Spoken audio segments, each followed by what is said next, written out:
Chers amis, bonjour à tous. Merci de revenir encore dans cette belle cité des sciences et de l'industrie. Quel thème! À la fois politique, philosophique, scientifique et technique. Et justement, dans cette introduction, je voudrais reprendre quelques mots de ce thème pour bien lancer le débat et les interventions futures.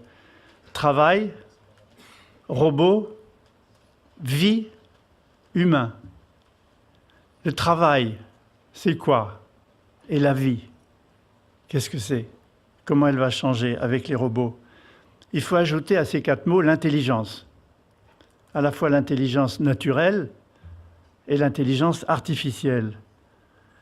Le travail, c'est un processus de transformation.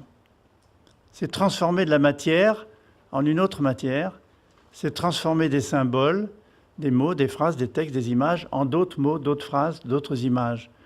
Et cette transformation, ce processus de transformation demande de l'énergie, de l'information, de la matière et du temps. Et bien entendu de l'intelligence, un savoir-faire pour rassembler, pour assembler. Intelligence, ça veut dire, enfin la racine c'est intelligere, rassembler ensemble pour comprendre. Donc de la matière, de l'information, de l'énergie, du temps, de l'intelligence. Jusqu'à présent, c'était réservé aux humains.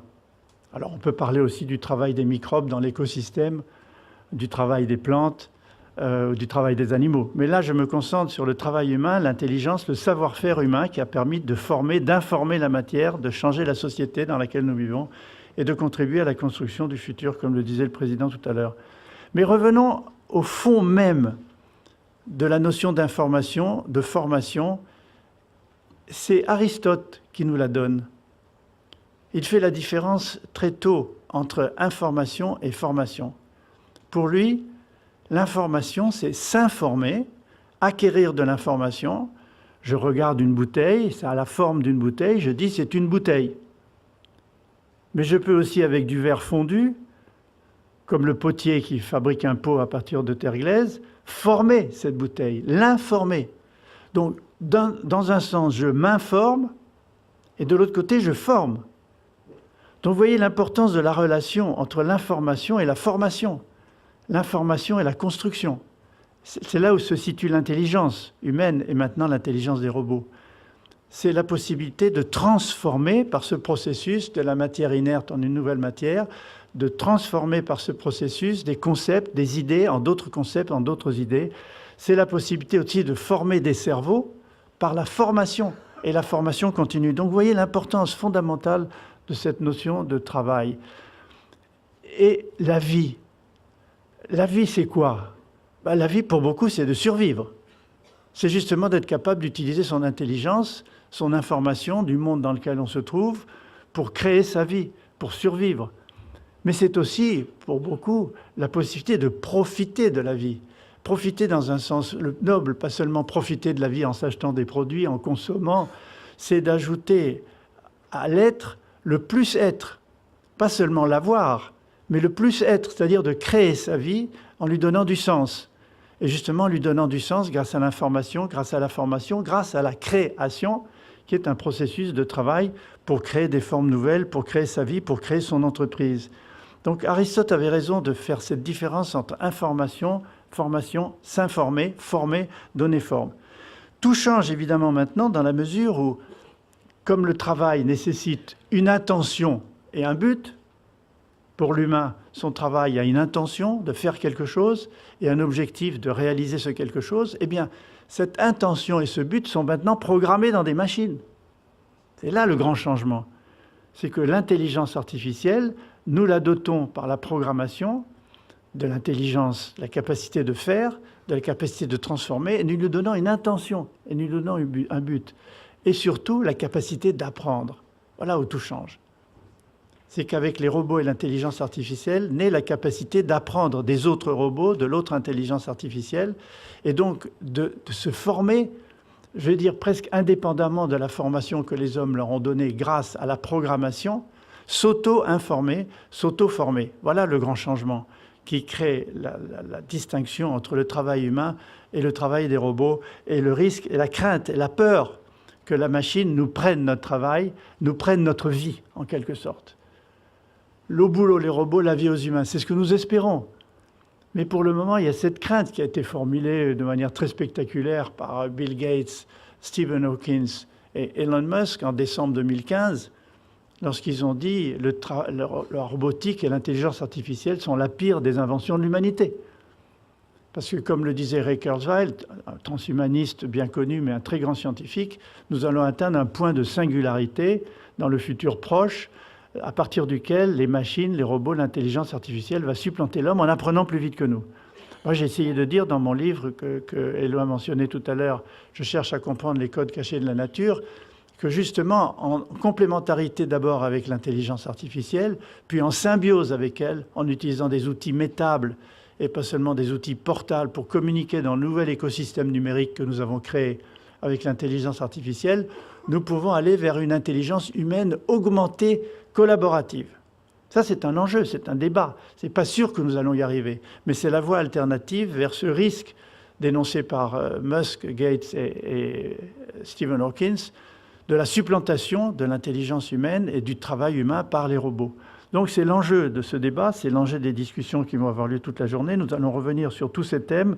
Nous allons essayer de montrer que cette peur, même si elle est réelle et qu'elle est fondée sur un accroissement exponentiel de la capacité du machine learning, dans ce qu'on appelle maintenant le deep learning, l'apprentissage profond, il y a des voies positives, il y a des voies alternatives, il y a des voies de travail en commun grâce à l'intelligence artificielle.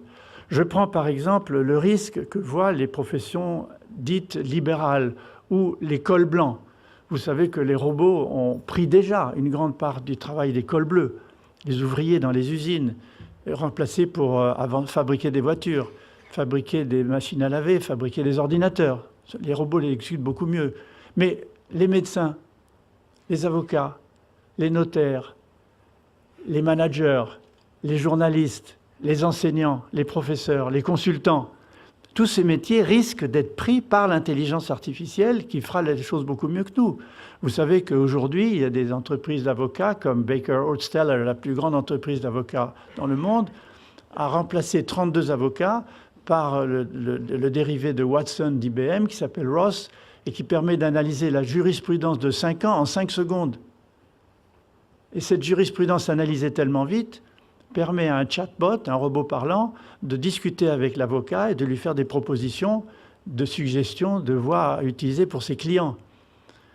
Dans le monde médical, il y a 960 000 publications par an, ce qui fait 75 000 publications par mois à éventuellement lire pour un médecin. Le deep learning le fait en 5 secondes. Et en plus de ça, le deep learning peut faire speech to text, c'est-à-dire une conférence comme celle-là, la transformer en texte et faire maintenant des résumés de texte, soit le verbatim, soit le résumé, et vous le communiquez dans l'oreille par un chatbot ou votre smartphone. Si j'ajoute à ça que le deep learning peut faire de la traduction automatique en temps réel, vous imaginez que vraiment la place est en train d'être prise, mais que si nous pouvons, et nous sommes en train d'en discuter, et nous allons en parler dans ce forum, être capables de vivre en symbiose avec l'intelligence artificielle pour nous augmenter nous-mêmes et augmenter notre intelligence, c'est une voie nouvelle qui s'ouvre à l'humanité, c'est ce que j'appelle l'hyperhumanisme, un nouvel état de notre cerveau par rapport au transhumanisme, dont je l'ai dit souvent que je considérais que l'approche était individualiste, égoïste et élitiste. C'est une voie ouverte, pas seulement à nous, en tant qu'acteurs de notre futur, en tant que profession libérale dont j'ai parlé tout à l'heure, mais aussi pour les entreprises.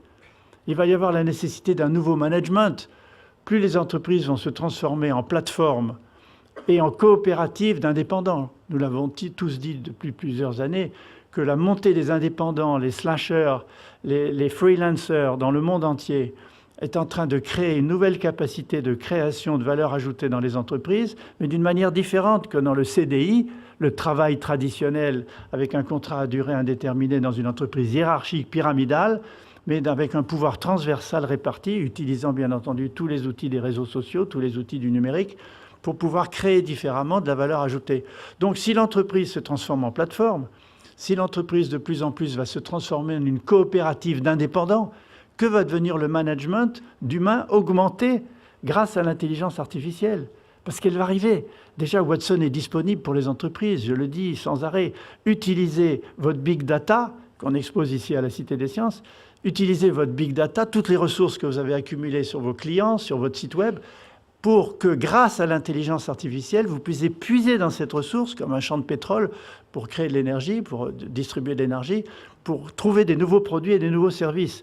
Donc, le management nouveau de l'entreprise digitale, du numérique, des personnes qui sont des personnes de plus en plus indépendantes dans des structures de pouvoir transversales et qui sont augmentées grâce à l'intelligence artificielle en symbiose avec eux, va devenir un enjeu fondamental pour le futur. Et je pense que nous allons pas mal en parler dans ce débat au cours des différentes interventions qui vont venir. Donc la création du futur, c'est notre responsabilité. La Cité des Sciences, comme le disait le président tout à l'heure, est un lieu où se crée ce futur et où surtout on forme les gens à comprendre le futur, à en avoir envie de l'explorer pour donner du sens à leur vie. Et comme le disait Aristote, à la fois s'informer, ici à la Cité des Sciences, se former et former les choses à changer matériellement et intellectuellement. Merci et bon débat à tous.